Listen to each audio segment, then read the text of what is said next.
بسم اللہ الرحمن الرحیم۔ السلام علیکم۔ میں نے 1988 میں ایئر ٹریفک کنٹرول کا کام شروع کیا۔ حیدرآباد میں سول ایویشن ٹریننگ انسٹیٹیوٹ سے تربیت حاصل کرنے کے بعد لاہور ایئرپورٹ پر اپنی ڈیوٹیز کا آغاز کیا۔ ٹریننگ کے پہلے دن سے کچھ چیزیں ہمیں بار بار بتائی جاتی رہیں، کچھ پروسیجرز ہمیں سکھائے جاتے رہے، اور ان میں سے ایک پروسیجر ایسا تھا کہ اگر ہوائی جہاز کا رابطہ ایئر ٹریفک کنٹرول کے ساتھ ختم ہو جائے تو کیا ہوگا۔ ہمارے انسٹرکٹرز جب یہ پروسیجر ہمیں پڑھاتے تو ساتھ ہی ہمیں وہ یہ بھی بتاتے کہ ان کی ساری سروس گزر گئی ہے، لیکن ایسا کوئی واقعہ آج تک نہیں ہوا اور نہ ہی ہونے کی امید ہے، کیونکہ اب ہوائی جہازوں میں بہت اچھے کمیونیکیشن سسٹمز لگے ہوئے ہیں۔ آج میں آپ کو اسی سلسلے میں انتہائی دلچسپ حیرت انگیز باتیں سناؤں گا جو میں نے اپنی ڈیوٹی میں خود دیکھی، اور ان میں سے ایک واقعہ تو انتہائی حیرت انگیز اور خطرناک تھا جو پی آئی اے کے ایک بوئنگ 747 ہوائی جہاز کے ساتھ پیش آیا۔ آپ یقیناً سوچ رہے ہوں گے کہ اگر ہوائی جہاز کے ساتھ ایئر ٹریفک کنٹرول کا رابطہ ٹوٹ بھی جائے تو کون سی بڑی بات ہے، کسی نہ کسی اور طرح سے ہوائی جہاز کی پوزیشن پتہ چل جائے گی، تو پھر اتنی فکر کس بات کی ہے۔ دراصل پائلٹ کے ساتھ ایئر ٹریفک کنٹرول کا رابطہ منقطع ہونا کچھ ممکنہ حالات و واقعات کی طرف اشارہ کرتا ہے۔ سب سے پہلے تو ایئر ٹریفک کنٹرول کو یہ شبہ ہوتا ہے کہ شاید یہ ہوائی جہاز کہیں ہائی جیک تو نہیں کر لیا گیا۔ میں نے ایسی ہی ایک فلائٹ کراچی میں اپنی ڈیوٹیز کے دوران ہینڈل کی جب وہ شارجہ کی طرف سے پاکستانی فضائی حدود میں داخل ہوئی۔ کچھ دیر بعد ہی اس فلائٹ کا ہمارے ساتھ رابطہ منقطع ہو گیا۔ میں اسے ریڈار پر مانیٹر تو کر رہا تھا، لیکن پائلٹ میری کالز کا جواب نہیں دے رہا تھا اور وہ اپنی مرضی کے راستے پر چلا جا رہا تھا اور ساری ٹریفک کی سیفٹی جیپرڈائز کر رہا تھا۔ در حقیقت کچھ لوگوں نے اس ہوائی جہاز کو اپنی مرضی کی منزل کی طرف موڑ دیا تھا۔ میں یوٹیوب پالیسیز کے مطابق کچھ الفاظ واضح طور پر اپنی ویڈیو میں بار بار استعمال نہیں کرنا چاہتا، آپ میرا مطلب سمجھ جائیں کہ میں کیا کہہ رہا ہوں۔ 2001 میں امریکہ میں ہونے والے 9/11 کے واقعات میں بھی پہلے ان ہوائی جہازوں کا رابطہ ایئر ٹریفک کنٹرول سے ختم ہو گیا تھا۔ ان واقعات کے تقریباً ایک ماہ بعد ہی اسلام آباد ایئرپورٹ پر میری ڈیوٹی کے دوران پی آئی اے کے ایک بوئنگ 747 ہوائی جہاز کے ساتھ بھی ایئر ٹریفک کنٹرول کا رابطہ ختم ہو گیا تھا۔ ایسا کیوں ہوا تھا اور یہ صورتحال خطرناک کیوں ہو گئی تھی؟ لیکن یہ واقعہ سنانے سے پہلے جو کہ میری ڈیوٹی میں پیش آیا، آپ کو کچھ ممکنہ وجوہات اس کے بارے میں بتاتا چلوں جن کی وجہ سے ہوائی جہاز کے ساتھ ایئر ٹریفک کنٹرول کا رابطہ کمیونیکیشنز منقطع ہو سکتی ہیں۔ ہوائی جہاز پر دوران پرواز بجلی گر گئی تھی جس سے ہوائی جہاز کے اینٹیناز جل گئے، یا ہوائی جہاز میں لگے ہوئے ٹرانسمیٹرز اور ریسیورز کی پاور سپلائی میں گڑبڑ ہو گئی، یا کسی انٹرنل خرابی سپارکنگ کی وجہ سے ٹرانسمیٹر ریسیورز نے کام کرنا چھوڑ دیا، یا کاکپٹ میں کچھ ایسے لوگ موجود تھے جنہوں نے پائلٹ کو ایئر ٹریفک کنٹرول کے ساتھ بات کرنے سے روک دیا، شدید خراب موسم اور سٹیٹک چارج کی وجہ سے وائرلیس نے کام کرنا چھوڑ دیا۔ اب میں آپ کو ایک ایسی وجہ بتانے لگا ہوں جو بڑی ہی حیرت انگیز ہے۔ چاہے پی آئی اے کا بوئنگ 747 ہوائی جہاز ہو یا ایمریٹس ایئر لائنز کی ایئر بس 380 ہو، کسی بھی ہوائی جہاز میں اگر پائلٹ نے غلطی سے کوئی ایسی فریکوینسی ٹیون کر لی جو اس وقت استعمال میں نہیں تھی اور پائلٹ سمجھتا رہا کہ وہ ٹھیک فریکوینسی پر ہے، تو پائلٹ کا رابطہ ایئر ٹریفک کنٹرول سے نہیں ہوگا۔ یہ پائلٹ سے سرزد ہونے والی غلطی ہے جس کا نتیجہ بہت خوفناک ہو سکتا ہے۔ امریکہ میں ہونے والے 9/11 کے خوفناک واقعات کو تقریباً 1.5 ماہ گزر چکا تھا۔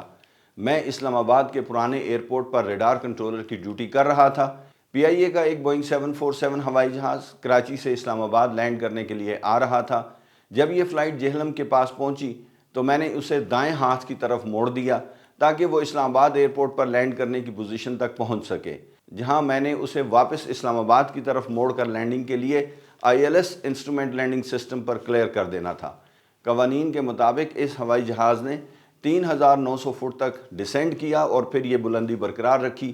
جب یہ فلائٹ اسلام آباد ایئرپورٹ سے تقریباً 15 میل جنوب مشرق میں پہنچی تو میں نے اس کا رخ لینڈنگ پوزیشن کی طرف موڑنے کے لیے اسے وائرلیس پر الٹے ہاتھ موڑنے کی کال دی۔ میری اس انسٹرکشن کا پائلٹ نے کوئی جواب نہیں دیا۔ میں نے ایک مرتبہ پھر کال کی اور اپنی ہدایات دہرائیں، لیکن اس مرتبہ بھی کوئی جواب نہ آیا۔ اگرچہ مجھے اپنے ریڈار پر یہ ہوائی جہاز فلائی کرتا ہوا نظر آ رہا تھا، لیکن پائلٹ کے ساتھ میرا رابطہ منقطع ہو چکا تھا۔ میرا پہلا خیال اسی کی طرف گیا کہ کہیں اس ہوائی جہاز کو ہائی جیک تو نہیں کر لیا گیا۔ دوسرا خطرہ یہ تھا کہ یہ ہوائی جہاز ایک ممنوعہ علاقے میں داخل ہونے والا تھا جس کی کسی حال میں اجازت نہیں دی جا سکتی تھی۔ اور تیسرا سب سے بڑا خطرہ یہ تھا کہ اگر یہ بوئنگ 747 ہوائی جہاز جس پر 300 کے قریب مسافر سوار تھے اگر فوری طور پر الٹے ہاتھ کو نہ موڑا تو اگلے 2 سے 2.5 منٹ میں کم بلندی پر ہونے کی وجہ سے مری کے بلند پہاڑی سلسلے میں ممکنہ طور پر کسی خوفناک حادثے کا شکار ہو سکتا ہے۔ صورتحال انتہائی خراب تھی اور وقت بہت کم تھا۔ چند ہی لمحات کے بعد میں نے اس بوئنگ 747 کو اسلام آباد انسٹرومنٹ لینڈنگ سسٹم کے رن وے سینٹرل لائن ڈائریکشن بتانے والے سگنل لوکلائزر کو کراس کر کے آگے جاتے دیکھا۔ اب اس جہاز کا رخ مری کے پہاڑوں کی طرف تھا۔ میں مسلسل پائلٹ کو کال کر رہا تھا کیونکہ پائلٹ نے میری کال پر الٹے ہاتھ مڑنا تھا۔ آج میرے ساتھ کمیونیکیشن فیلئر یعنی ہوائی جہاز کے ساتھ رابطہ منقطع ہونے کا واقعہ ہو چکا تھا۔ میں نے اپنی ٹریننگ کے مطابق جلدی کچھ دوسری فلائٹس جو اس وقت اسلام آباد کے نزدیک تھیں انہیں کال کر کے اس ہوائی جہاز کے ساتھ رابطہ کرنے کو کہا۔ اس کے علاوہ میں نے خود بھی تمام فریکوینسیز پر فرداً کال کی جس میں ایمرجنسی فریکوینسی بھی شامل تھی۔ اس ہوائی جہاز کو بلانے کی ہر کوشش کی۔ چونکہ اس وقت فلائٹ نے میرے بعد اسلام آباد کنٹرول ٹاور کو رابطہ کرنا تھا تو میں نے احتیاطاً اسلام آباد کنٹرول ٹاور کو انٹرکام پر ریکویسٹ کی کہ وہ اپنی فریکوینسی پر اس ہوائی جہاز کو کال کریں، شاید ان کے ساتھ رابطہ ہو جائے۔ میں کنٹرول ٹاور کی فریکوینسی مانیٹر کر رہا تھا جب اس نے اس پی آئی اے کے بوئنگ 747 ہوائی جہاز کو کال دی۔ ہماری خوش قسمتی کہ اس فلائٹ کے پائلٹ نے فوراً ہی جواب دے دیا۔ اس پر کنٹرول ٹاور میں موجود ایئر ٹریفک کنٹرولر نے اس فلائٹ کو فوری طور پر ریڈار کنٹرولر کے ساتھ رابطہ کرنے کو کہا اور یہ بھی بتا دیا کہ وہ اس وقت ایک ممنوعہ علاقے میں بہت خطرناک پوزیشن میں پہنچ چکا ہے اور اس کا رخ مری کے پہاڑوں کی طرف بھی ہے۔ اگلے چند ہی لمحے میں یہ جہاز میری فریکوینسی پر آ گیا اور میں نے اسے فوری طور پر الٹے ہاتھ موڑنے کا کہا۔ Expedite turn. اس فلائٹ کے کیپٹن نے کچھ بحث کرنے کی کوشش کی تو میں نے اسے منع کر دیا کہ لینڈنگ کے بعد بات کریں گے۔ الحمدللہ اس ہوائی جہاز نے الٹے ہاتھ موڑنا شروع کر دیا اور جلد ہی یہ فلائٹ خطرے سے باہر آ گئی۔ یہ ہوائی جہاز اب میرے کنٹرول میں تھا۔ میں حیران ہوتا ہوں کہ اندر بیٹھے ہوئے مسافروں کو اس بارے میں کچھ بھی پتہ نہیں چلا ہوگا کہ وہ کس خطرناک صورتحال میں پہنچ چکے تھے۔ جب یہ جہاز لینڈ کر گیا تو میں نے کنٹرول ٹاور کے تھرو اسے میسج کروایا کہ جہاز پارک کرنے کے بعد کیپٹن فون پر مجھ سے بات کریں۔ تھوڑی ہی دیر بعد پی آئی اے کے کیپٹن کا پی آئی اے آپریشنز آفس میں سے مجھے فون آ گیا۔ انہوں نے مجھے فون کال کے شروع میں ہی کہہ دیا کہ انہیں پتہ چل گیا ہے کہ آج کچھ گھمبیر گڑبڑ ہو چکی ہے۔ میں نے انہیں ساری صورتحال فون پر بتائی تو وہ کہنے لگے کہ میں ریڈار پر آپ سے ملنے کے لیے آنا چاہتا ہوں۔ تھوڑی دیر میں وہ پی آئی اے کی وین میں رن وے کراس کر کے اسلام آباد ریڈار پر آ گئے۔ ان کے ساتھ ان کے کو پائلٹ بھی تھے۔ میں نے انہیں ریڈار سکوپ پر بریفنگ دی کہ ان کے ساتھ کیا واقعہ پیش آیا تھا اور وہ کس خطرناک جگہ پر تھے۔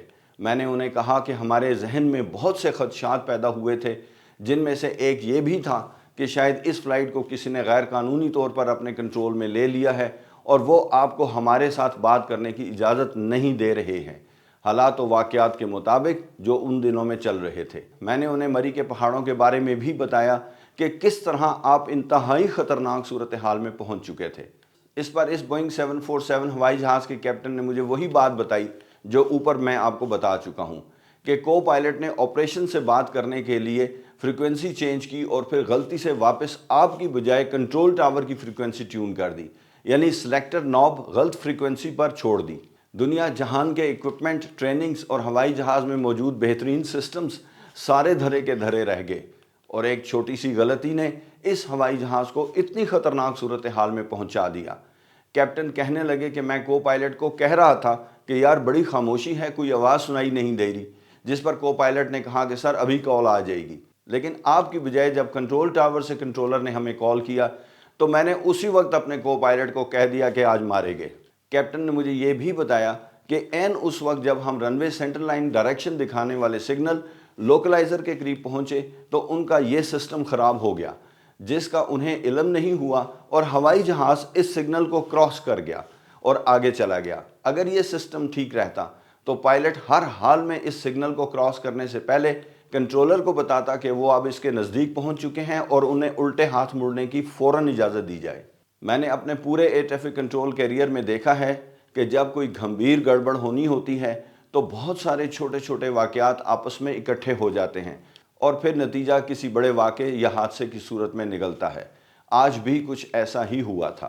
اگر کوئی فلائٹ ایئر ٹریفک کنٹرول سے رابطہ نہ کرے تو ممکنہ طور پر لڑاکا ہوائی جہاز انٹرسیپشن کے لیے ٹیک آف کر سکتے ہیں، تاکہ یہ پتہ لگایا جا سکے کہ یہ ہوائی جہاز کس کا ہے اور اس کا ارادہ کیا ہے۔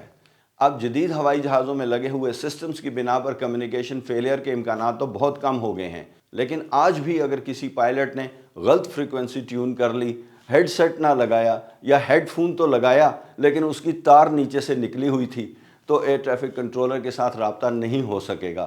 میں سچ کہہ رہا ہوں، ایسے بھی واقعات ہوئے ہیں۔ اللہ تعالیٰ آپ سب کو اپنی حفظ و امان میں رکھے، آپ کا سفر بخیر ہو۔ نیکسٹ ویڈیو تک کے لیے اجازت چاہتا ہوں۔ اللہ حافظ۔